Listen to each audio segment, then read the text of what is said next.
Halo teman-teman semua, Assalamualaikum warahmatullahi wabarakatuh. Saya doakan semoga teman-teman selalu diberikan kesehatan. Amin. Dalam video ini merupakan perjalanan teman-teman komunitas motor NMAX, yaitu Dr. B atau Dunia Redenmax Bangkalan yang melakukan tur ke Pulau Bali. Dalam video ini merupakan jalur di hutan Baluran. Pastinya teman-teman sudah tidak asing lagi dengan hutan yang satu ini.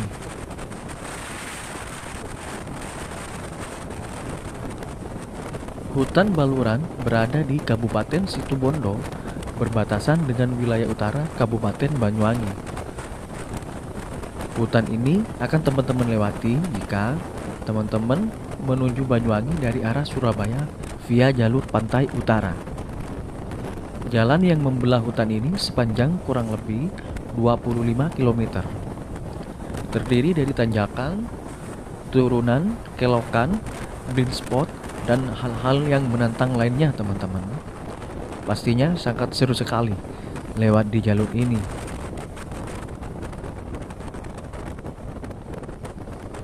Hutan Baluran ini juga terkenal dengan mitos keangkerannya teman-teman semua. Jadi banyak cerita-cerita horor, cerita-cerita serem yang berkembang di masyarakat. Tak jarang juga kecelakaan yang terjadi di hutan ini dikaitkan dengan hal-hal yang berbau mistis. Oke teman-teman semua, sambil menikmati perjalanan, sedikit saya akan memberikan informasi tentang beberapa mitos yang ada di hutan Baluran ini.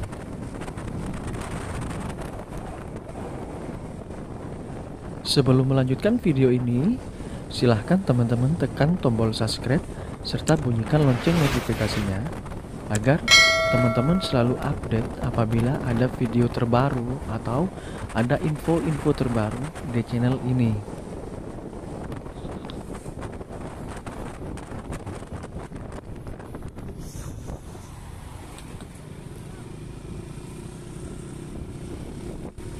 Berikut ini adalah beberapa mitos yang berkembang di masyarakat tentang keangkeran hutan ini.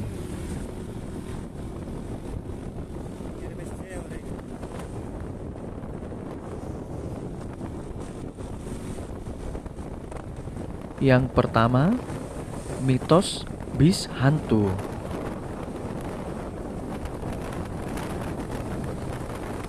Mitos ini merupakan mitos yang paling terkenal di kalangan masyarakat Jawa Timur, dan pastinya teman-teman juga banyak mendengar tentang mitos ini.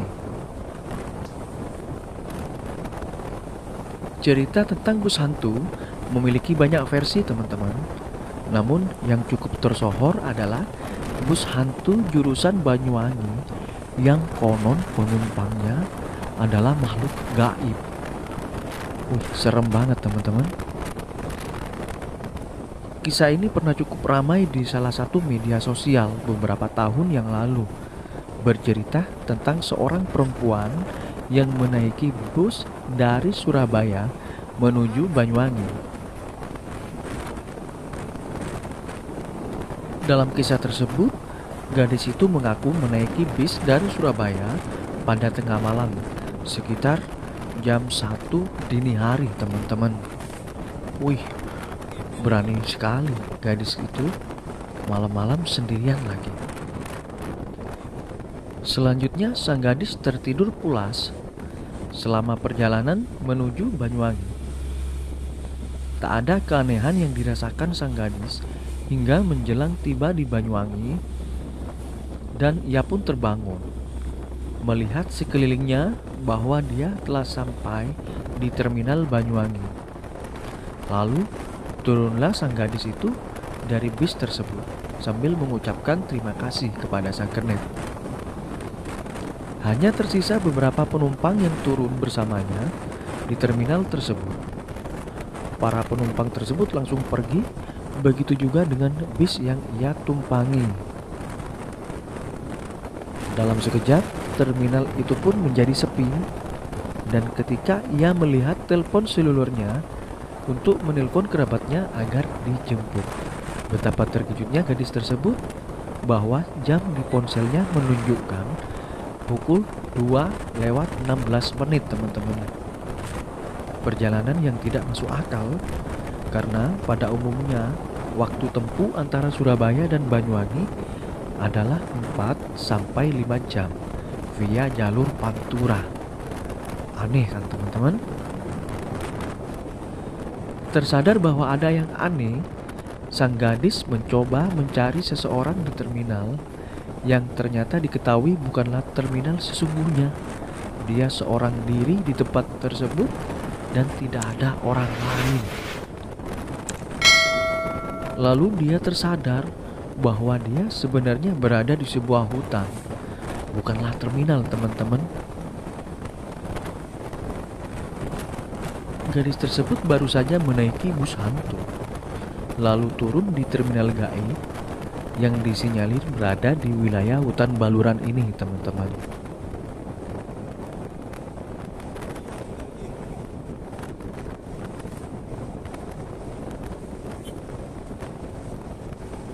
Yang kedua, mitos jangan melintas ketika sore menjelang malam atau pada waktu maghrib teman-teman.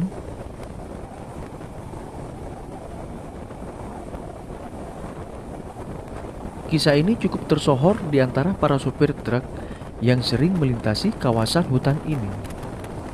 Konon kabarnya, aktivitas gaib sangat kuat di wilayah ini ketika sore menjelang malam, atau dalam bahasa Jawa disebut suruh.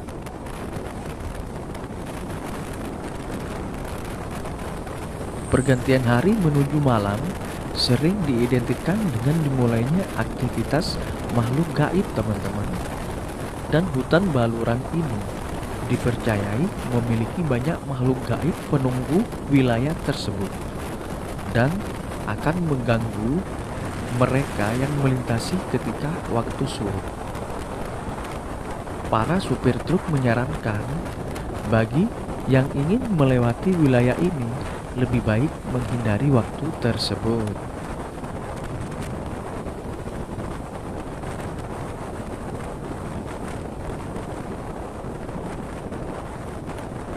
Mitos yang ketiga yaitu kera penunggu hutan Baluran.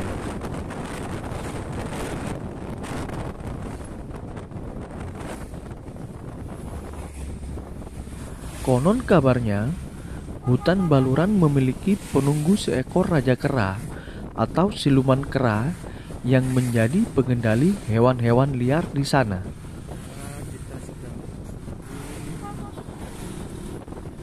Raja kera ini dipercaya sebagai raja yang memerintah kerajaan hewan yang ada di hutan ini teman-teman. Raja kera akan murka ketika ada orang yang mengotori wilayah kerajaannya, entah itu buang air kecil, buang air besar, membuang sampah sembarangan, dan yang lainnya.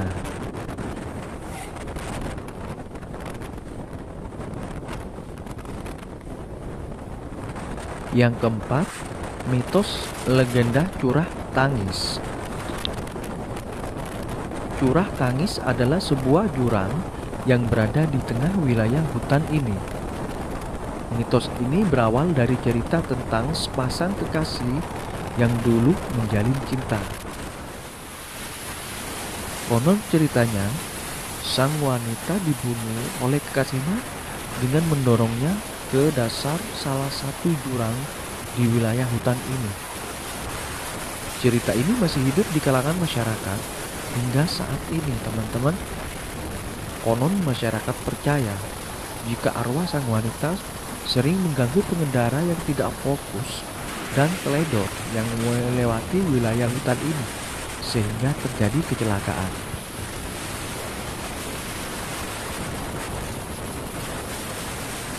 Mitos yang kelima yaitu turun hujan di tengah hutan. Ada kisah menarik lainnya tentang hutan ini yang beredar di kalangan masyarakat teman-teman. Jika teman-teman memasuki jalanan hutan ini dalam kondisi cuaca yang cerah dan panas. Lalu di tengah perjalanan, tiba-tiba turun hujan deras. Mitosnya, teman-teman akan mendapatkan kemujuran dan rezeki pada hari itu. Pastinya atas izin yang kuasa ya teman-teman.